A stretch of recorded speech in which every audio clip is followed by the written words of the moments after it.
নেবেন সেটা বলেন। টমেটো 100 টাকা করে কেজি? আচ্ছা ভাই, আমার হাফ কেজি দেন, আমি বেশি নিব না। ঠিক আছে ভাই, দিতেছি। এই রমজান মাস আসলে বেশি দামে বিক্রি করে অনেক টাকা লাভ করা যায়।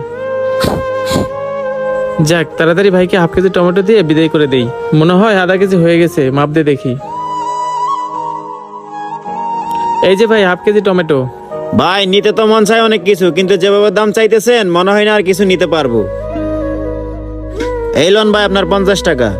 ভাই পারলে এখনই সবকিছু বেশি বেশি করে নিয়ে যান, দুদিন পরে সবকিছুর দাম আরো বেশি বেড়ে যাবে। না ভাই থাক, আজকে আর কিছু নিব না, আমি চলে গেলাম।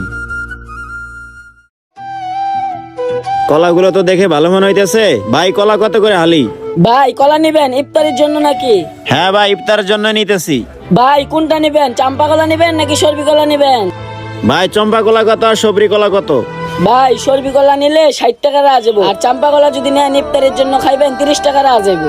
কি সবরি কলা 60 টাকা আলি? কয়দিন আগে তো 30 টাকা আলি ছিল। ভাই রমজান মাসেটা কলার দাম তো বাড়বে, এটা স্বাভাবিকই। এটা বাংলাদেশে নতুন কিছু নাকি? রোজার সময় তো প্রত্যেকবারই কলার দাম বাইরা জায়গা। ভাই রমজান মাসে সবকিছুর দাম এত বাড়বে কেন? বাড়ার কারণটা বলবেন একটু? ভাই রমজান মাসে কলার চাহিদা বেশি, তাই আমরা দামটা বাড়াই দেই। যারা আপনাদের মতো রোজা রাখে তাদের তো বাধ্য এইসব নিতেই হয়। বাহ বাহ, অন্য দেশে রমজান মাসে সবকিছুর দামই কমায় দেয়, আর আমাদের বাংলাদেশের ব্যবসায়ীরা সবকিছুর দামই বাড়ায় দেয়। আপনাদের কিন্তু উচিত ছিল ভাই রমজান মাস উপলক্ষে সবকিছুর দাম কমায় দেওয়ার, যাতে সকল রোজাদাররা একটু ভালো কিছু দিয়ে ইফতার করতে পারে।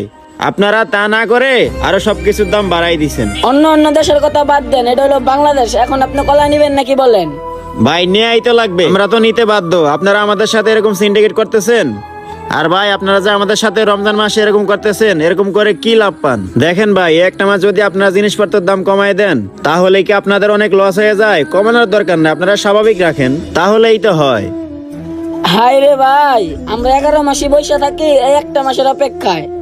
ভাই আপনি এসব কি বলতেছেন? আপনি কি আরেকটা জিনিস খেয়াল করছেন? সবারই কিন্তু এই দামে কেনার সাধ্য থাকে না।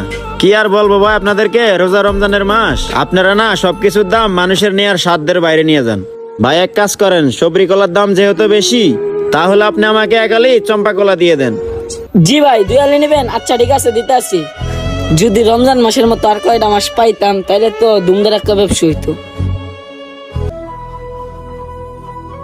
হায় রে কপাল আমার, বাসার থেকে 500 টাকা নিয়ে বের হয়েছি যে কত কিছু কিনবে, এখন তো কিছুই কিনতে পারলাম না। বাজারে এসে দেখি সবকিছুর দামই বেশি। যাই হোক, কি আর করার, এই নেন আপনার 60 টাকা। আমাদের বাংলাদেশের ব্যবসায়ীরা কিন্তু এরকমই করে থাকে, রমজান মাস আসলে সবকিছুরই দাম বাড়িয়ে দেয়। আমাদের ভিডিওটি ভালো লাগলে অবশ্যই লাইক কমেন্ট শেয়ার করে সবাইকে দেখার সুযোগ করে দেবেন। ধন্যবাদ সবাইকে।